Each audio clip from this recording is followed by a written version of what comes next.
Hello friends and welcome to another video on Tutorials Point with me Richa. Well, today under the Hospitality Management module we will be talking about one of my personal favorite topics, which is travel and tourism. Well friends, if you are somebody who likes to really travel across the world and the country, it is something that you should definitely watch this video for. It will give you insights of how and why does travel and tourism function the way it does, and what all to add in your variety of the next tour that you will be taking. So let us see what is there on the agenda for us today. We will talk about tourism and the definition of tourism. We will talk about tourism front and center, destinations which are different kinds of destinations according to your choice, tourism factors and the impact of those factors. We'll talk about reasons why people travel, and last but not the least we will talk about motives for pleasure travel. So friends, what is tourism all about? Well, tourism has a definition. It is travel for pleasure or business. Also the theory and practice of touring, the business of attracting, accommodating as well as entertaining the tourist, and the business of operating tours. Today there are so many companies in the market which are advertising travel and tours. They take care of everything for you, right from the time of your boarding, lodging, to airline travel, to taking care of your sightseeing as well. So tourism in itself is a huge industry, and if it's something that interests you, I would definitely say you should join the tourism industry. Let's look at the front and as well as the center of tourism, certain distribution in terms of the pie chart. We have air transportation, which constitutes 2%. We have lodging, which is 17% of the overall juncture. Food and beverage takes care of 22%. We talk about retail, which is 15%. Recreation and entertainment at 34%, and local transportation, which is at 10%. Talking about destination, well, there are certain primary destinations and secondary destinations. Let's take a look at what they are. Well, primary destinations are those which attract the tourists from great distances and are the main reasons for travel. Now, for example, a city like Agra, that is a primary destination, and people are attracted to go to Agra to visit the Taj Mahal, and people come from great distances. Even outsiders, probably foreigners, also are enchanted to come and visit the Taj, and hence the primary destination becomes the city of Agra. Let's take a look at secondary destination. Well, secondary destination draw people from nearby, or they stop on the way to somewhere else. A secondary destination doesn't have any points of tourist attraction as such, but they are a halt stop before people go into a primary destination. They stop at a secondary destination to rest and take care of their own self, and then proceed to the primary destination. So taking an example of secondary destination, like example Meerut city, which is en route to Agra, and you kind of take that as a destination to stop and rest and then move forward. Let's take a look at what are the different motives why people travel, and the reasons why they travel is because of religion, wherein you want to go to pilgrim places in order to have a holy kind of an experience. People travel for health, like trekking and biking and those kind of places which take care of your health. Even meditation and spas are great for health destination. People travel for scenic beauties like beaches and mountains and all of that, which really gives you a nice feeling altogether. People travel because of sporting events, when they want to run a marathon or any kind of place where an Olympic is being held, for example, can be an example of sporting event. Culture, people travel to different destinations for having some kind of a cultural advantage. Example places in Delhi which have like Humayun tomb, or Agra which has the Taj Mahal. So anything which is culturally, historically bound is something that we probably might travel for. And theatre and spectacle, something which has like a Disney or something which can be opera. So you want to travel to such places because they have a spectacular beauty in itself. Certain factors which are affecting tourism as of today, let's take a look at that. Historical or cultural importance of any particular place attracts people and tourists from all across the board, the country, to come to that place. So historical and culture. Technology is again one of the factors which affects tourism. Nowadays it's become so easy to book any place because of the technology advancement which has come in. Research importance, people do a lot of research before they actually go to a particular place. Religious importance of a particular place also makes them get attracted to that.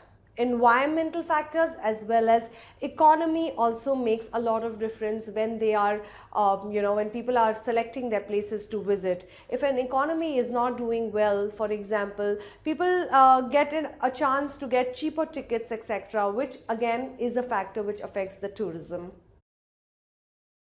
Tourism factors and their impacts. Let's take a look at economic, how it has a positive as well as a negative impact on people when they're planning their travel for that particular destination.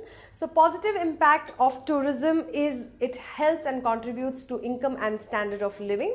It helps to also improve local economy because when people come from outside, they help to enhance the local economy of that particular place. It gives increased employment opportunities. Improves the investment, development as well as the infrastructure spending by the government of the place. So if a particular destination is attracting a lot of tourists, the government really plans the infrastructure and the technology accordingly so that the visitors have a good time.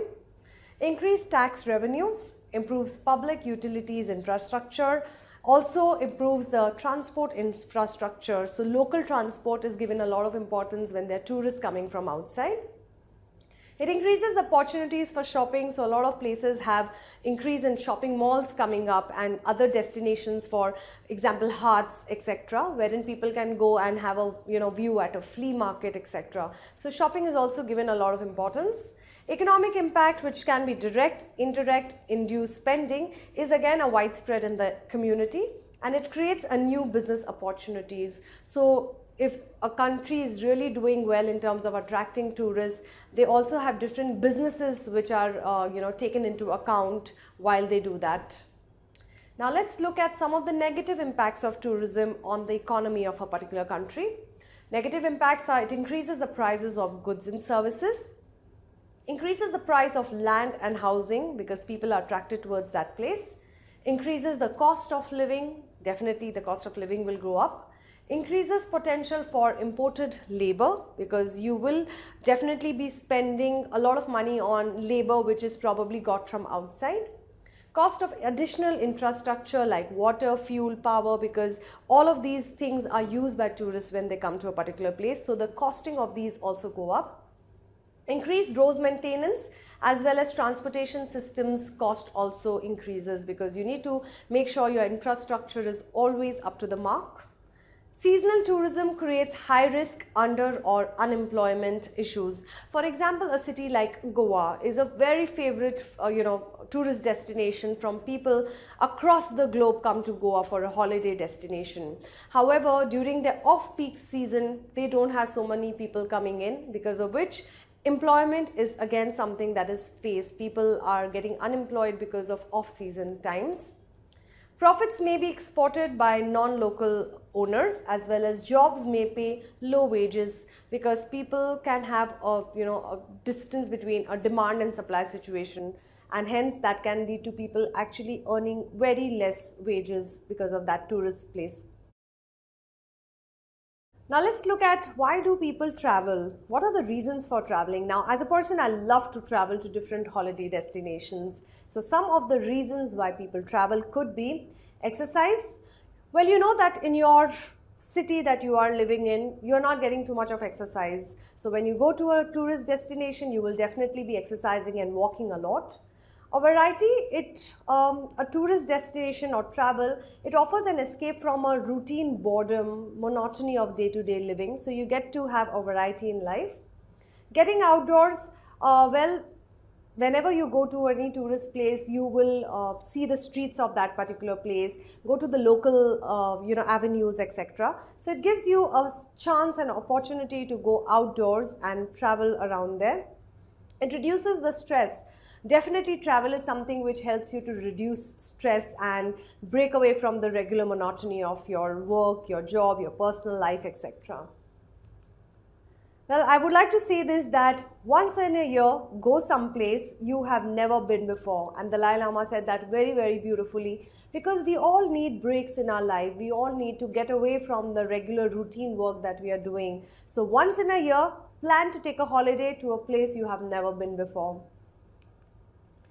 What are the certain motives for pleasure travel? Now, people travel for pleasure with their family, friends, acquaintances, etc. And there could be different motives why they do so. Let's take a look at that.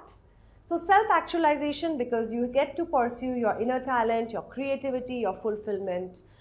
Traveling for pleasure gives you time to be with yourself, which is important. Self-esteem gets affected, achievement, mastery, recognition, as well as respect. It's always nice to tell someone that you're traveling somewhere. It helps you build on your, your respect towards in people in society, and people look up to people who travel a lot. Generally, that's a kind of a notation which people have. Belonging or love, you also travel for with your friends, your family, your spouse, etc. That's again one of the reasons, because you get to spend a lot of time with them in a holiday, which you would not do otherwise at home. Some other reasons are safety, security, stability, freedom from fear. So we all want to be safe when we are traveling to any particular destination. Physiological, or rather something which helps us, is food, water, shelter and warmth. We definitely want to go to a place which offers us our basic needs are taken care of, like food, shelter and having a warm kind of a thing with us. So these are certain motives why people really go for pleasure travel with their family, friends, etc. So friends, this was the end of our module on travel and tourism. I do hope you have enjoyed listening to us as much as we have enjoyed teaching you this particular module. Keep watching, keep liking and keep subscribing to our videos. Thank you very much.